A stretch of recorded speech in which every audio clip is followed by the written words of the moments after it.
Сәлем достар, мен бүгін сіздерге жасалу жолы өте оңай, жесе ауызда еритін керемет пиццаның жасалу жолын көрсететін боламын. Ол үшін алдымен 50 грамм сливочный майымызды, бір жұмыртқа, 200 мл сүтімізді, бір ас қасық майонез және бір шай қасық қант, бір шай қасық тұз, бір шай қасық дрожжымызды салып, және де 2 пиала су құйып, жұмсақ етіп қамыр илеп аламыз.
Қамыр дайын болайын деген кезде бір ас қасық май құйып, қамырымызды қайтара илеп аламыз.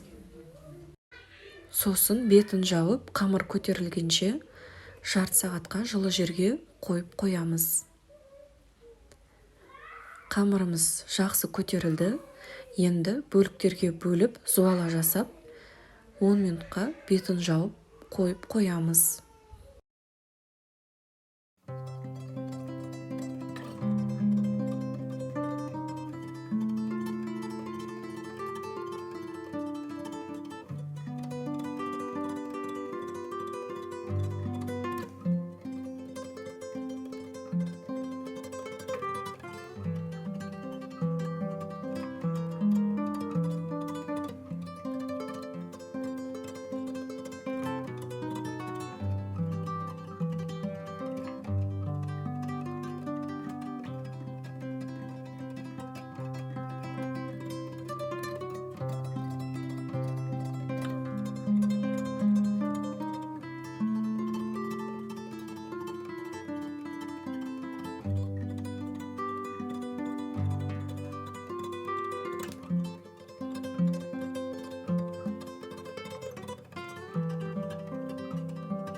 Содан соң колбасамызды турап аламыз. Мен 2 түрлі етіп турап алдым, балаларға жегенге қызық болсын деп. Сіздер де өз қалауларыңыз бойынша турап алсаңыздар болады.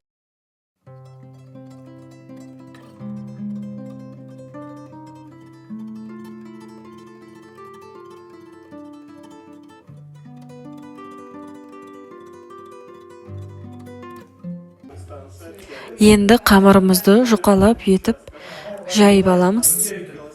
Қатты жұқа қылып жібермейміз, 2-3 миллиметрдей қалыңдықта жаямыз.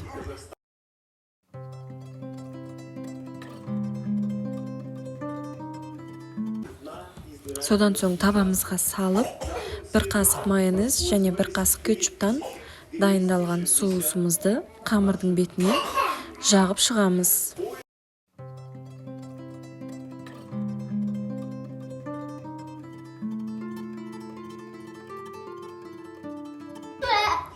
Сосын бетіне колбасамызды қойып шығамыз. Оның бетіне сырымызды теркадан өткізіп аламыз.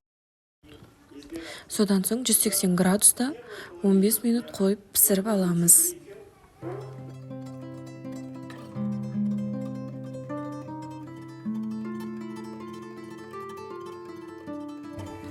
Енді екінші қамырымызды жайып, табаға салып, тура жаңағыдай бетіне соусын жағып аламыз.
Қамырдың бетіне соусын жағып алып, үстіне колбасасын салып шығамыз.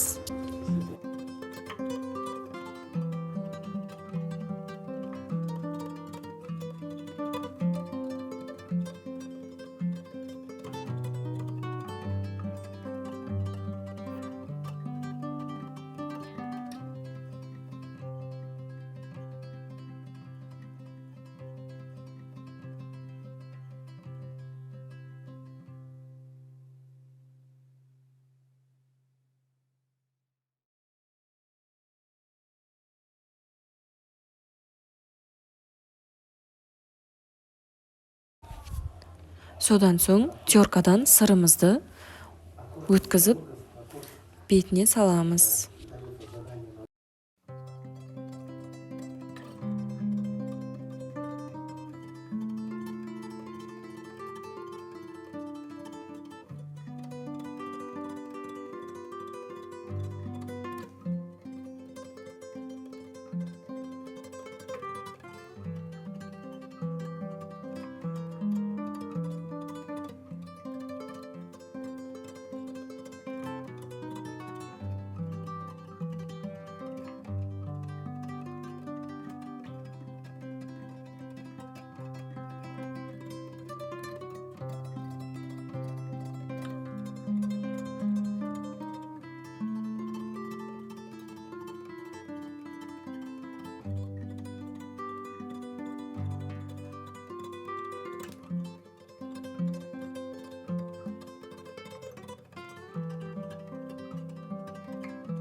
Сосын тура жаңағыдай 180 градуста 15 минутта пісіріп аламыз.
Пиццамыз дайын, балаларыма өте қатты ұнады.